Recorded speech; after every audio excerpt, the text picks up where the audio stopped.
नमस्कार प्यारे बच्चों, आशा है आप सब लोग सेफ होंगे, घर में रहकर पढ़ाई कर रहे होंगे। सभी सब्जेक्टों का होमवर्क आपके पास आ रहा है, तो आप थोड़ा थोड़ा करके करते रहिए बच्चे, क्योंकि पता नहीं स्कूल कब खुलेंगे। और जब स्कूल खुलेंगे तो आप सारा काम अगर एक साथ ही करना चाहोगे तो क्या होगा कि काम हो ही नहीं पाएगा। इसलिए अपना जो भी काम आता है थोड़ा थोड़ा उसको करते रहो। तो अब आते हैं सब्जेक्ट पे बच्चों आज का हमारा क्वेश्चन है कि आधुनिक कार्यालय की विशेषता क्या होनी चाहिए। कल हमने पढ़ा कार्यालय किसे कहते हैं, तो कार्यालय किसे कहते हैं बच्चों? कार्यालय वह स्थान है जहाँ पे क्लैरिकल काम किए जाते हैं, या कार्यालय वह स्थान है जहाँ पर कागजी कार्य किए जाते हैं। और आधुनिक भाषा में हम कह सकते हैं कि कार्यालय वह स्थान है जहाँ पर सूचनाओं को एकत्रित किया जाता है, उनका रिकॉर्ड बनाया जाता है और समय आने पर उनको प्रस्तुत किया जाता है। तो बच्चों अब आती है भी कार्यालय की विशेषता क्या होनी चाहिए।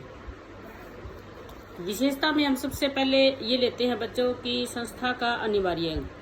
कोई भी कार्यालय बच्चों संस्था का अनिवार्य अंग है, क्योंकि कोई भी संस्था हो, चाहे वो कोई उद्योग है, चाहे वो कोई स्कूल है, कॉलेज है, हॉस्पिटल है, या और भी ऐसी बहुत बड़ी बड़ी संस्थाएं हैं, तो वहाँ पर ऑफिस का होना बहुत ज़रूरी है। क्योंकि ऑफिस क्या है, वो सारी संस्था का रिकॉर्ड अपने पास रखता है, कर्मचारियों का रिकॉर्ड रखता है।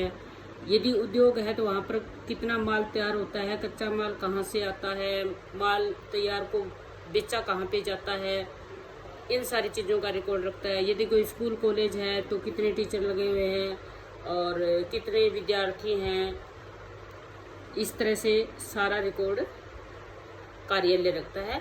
तो इसलिए हम कह सकते हैं कि कार्यालय जो है वो किसी भी संस्था का अनिवार्य अंग है। क्यों?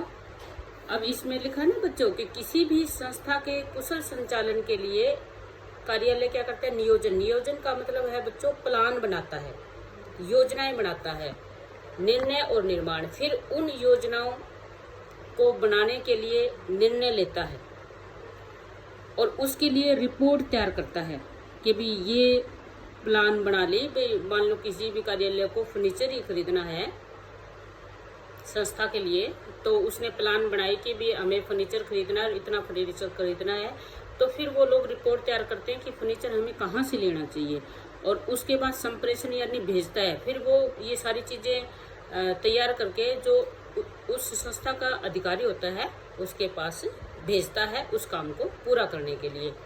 दूसरा है बच्चों एक विशिष्ट स्थान नहीं, यानी ये जरूरी नहीं है कि किसी भी संस्था में एक निश्चित जगह हो कि भी यहाँ कार्यालय खोलना है। यानी जब संस्था का निर्माण होता है ना बच्चों, तो उस समय ये नहीं देखा जाता कि हम ये कमरा जो है वो कार्यालय के लिए बना रहे हैं, ऐसा कुछ नहीं होता। पहले संस्था बना ली जाती है, यानी उसका निर्माण किया जाता है। उसके बाद जहाँ ठीक उचित जगह लगती है कि भी कार्यालय ऐसी जगह होना चाहिए बच्चों जहाँ पे सभी आसानी से पहुँच सके, तो फिर जहाँ लगता है कि इस संस्था में ये जगह या ये कमरा एक ऐसी जगह है जहाँ पे सभी आसानी से पहुँच सके हैं, वहाँ पर कार्यालय बना दिया जाता है। क्यों? क्योंकि कार्यालय को स्थान से नहीं जानते बच्चों, कार्यालय को उसके काम से जानते हैं, इसलिए कार्यालय में काम होना जरूरी होता है। तो इसी हिसाब से कार्यालय के लिए विशिष्ट स्थान की आवश्यकता नहीं होती। उसके बाद है बच्चों सूचनाओं का प्रबंधक। सारी जो संस्था की सूचनाएं होती है बच्चों, वो कार्यालय ही इकट्ठी करता है, कार्यालय ही उनको मैनेज करता है। और यदि उन सूचनाओं के आधार पर किसी भी संस्था को किसी प्रकार के निर्णय लेने होते हैं, तो वो कौन करता है बच्चों? वो कार्यालय के कर्मचारी ही करते हैं।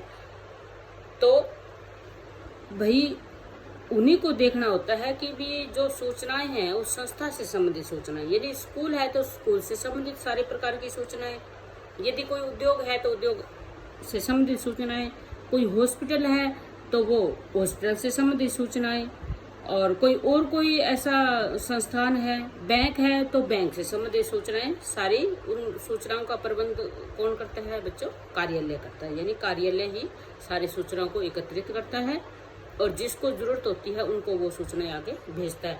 भेजने को संप्रेषण बोलते हैं बच्चों। उसके बाद है बच्चों संस्था की स्मृति एवं नियंत्रण केंद्र।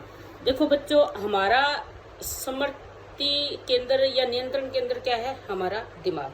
क्यों? क्योंकि दिमाग में सभी प्रकार की हमारे सूचना इकट्ठी होती है और फिर दिमाग ही जो है वो विभिन्न अंगों में उनको भेजता है। यानी कंट्रोल कहाँ से होता है? दिमाग से। इसी प्रकार किसी भी संस्था का, हॉस्पिटल है, बैंक है, स्कूल कॉलेज है, उद्योग है, तो उसका कंट्रोल कहाँ है? कार्यालय में। तो इसीलिए कहते हैं कि कार्यालय जो है वो किसी भी संस्था के स्मृति या नियंत्रण केंद्र होते हैं। उसके बाद है बच्चों कि विकेंद्रीकरण। विकेंद्रीकरण का मतलब है बच्चों कामों का बंटवारा। आप लोग देखते हो कोई भी संस्था है बच्चों, चाहे वो स्कूल, कॉलेज, यूनिवर्सिटी, बैंक, उद्योग, हॉस्पिटल, कोई भी संस्था है, उसमें बहुत से काम होते हैं। तो कार्यालय क्या करता है बच्चों? कार्यालय विभिन्न कर्मचारियों के बीच में कामों का बंटवारा करता है, यानी कामों का विकेंद्रीकरण करता है कि भाई ये कर्मचारी ये काम करेगा, ये कर्मचारी ये काम करेगा। इसी को क्या बोलेंगे बच्चों?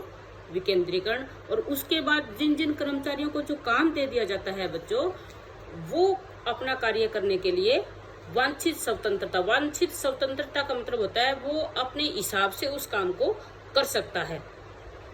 लेकिन वो सारे जो कर्मचारी जिनमें काम बांटा गया है वो फाइनली कार्यालय से जुड़े होते हैं, जो मेन कार्यालय होता है उससे जुड़े होते हैं, लेकिन वो अपना काम करने के लिए स्वतंत्र होते हैं। जिस कर्मचारी को जो काम दे दिया वो काम करने के लिए स्वतंत्र होगा। मान लो स्कूल है बच्चों, यदि कार्यालय ने एक अध्यापक को इंग्लिश पढ़ाने का काम दे दिया तो वो अपने हिसाब से पढ़ाएगा।